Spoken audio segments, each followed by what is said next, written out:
Good morning, Thuba. Well, we've visited different parts of the country in the last hour where we've seen the kind of challenges some of the pay points are facing. What's the situation where you are in Port Shepstone?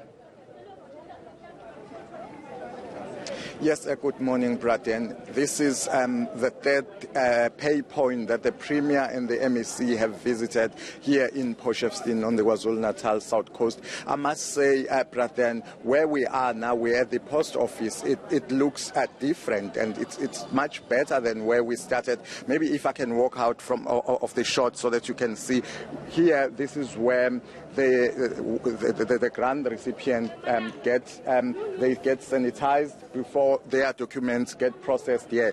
The queue is on the other side. I will ask my colleague Francois if he can also pen that side so that you can see. They have been provided with chairs, as you can see. They are seated there. Then that's where one moves to this point where they also get sanitized.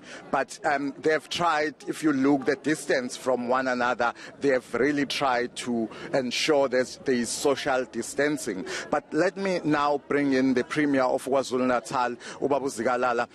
Thank you so much, Premier. But firstly, let's talk about the said incident. We understand the province of KwaZulu-Natal, we've just confirmed the death. That is the second death in the country, the death that happened in Ladysmith.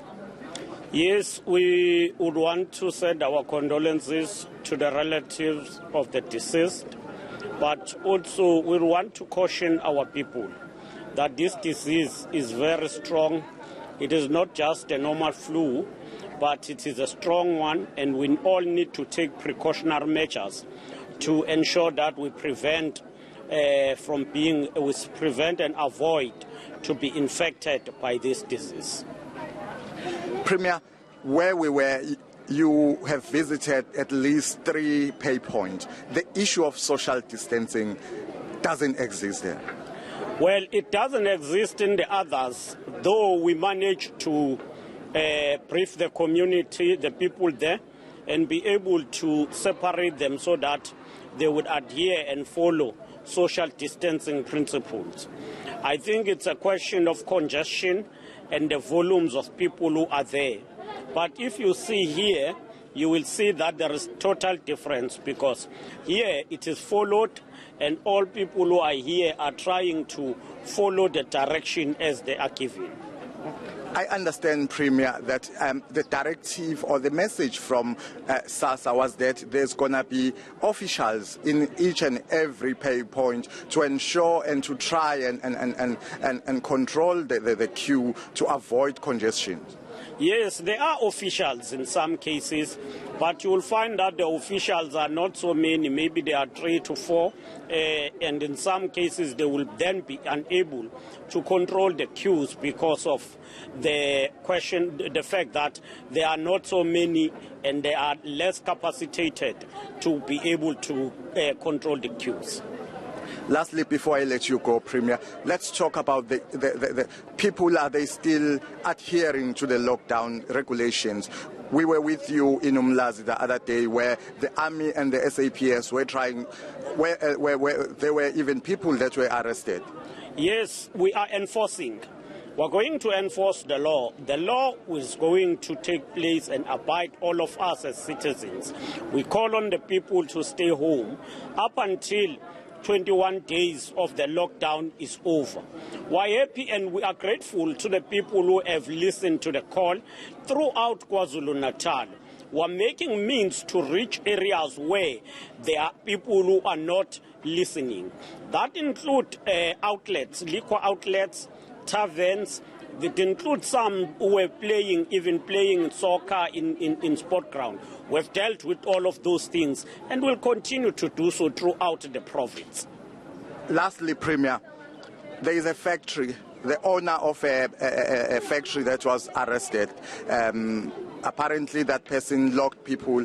It looks like it's the same factory that we visited the other day. That person donated masks to the provincial government. The person donated masks to the government, but what then they did afterward was to request that their workers come and stay in the factory.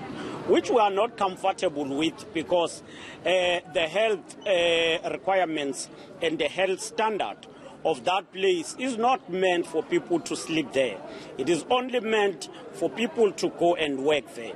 What we have then said is that the owner was arrested, and then he has been given, I believe he's going through court, either given bail or not, I'm not sure. But we then said the factory, if it is to be open, they must go through application through DTI following proper processes. Thank you so much. That was KwaZulu-Natal Premier Sihle Zikalalala reacting to the incident that happened in Durban, where the owner of a factory, the same person that in last week we covered when he was donating surgical masks to the provincial government. That person has been arrested. He was found to have locked about 14 staff inside who were continuing to produce this surgical mask. We understand that from here the Premier will also visit another paypoints, and we're going to try and get the grant recipient to talk to them so that we can understand if they also understand the lockdown and the virus itself. Thank you very much, Thuba Vilane in Port Shepstone in KZN.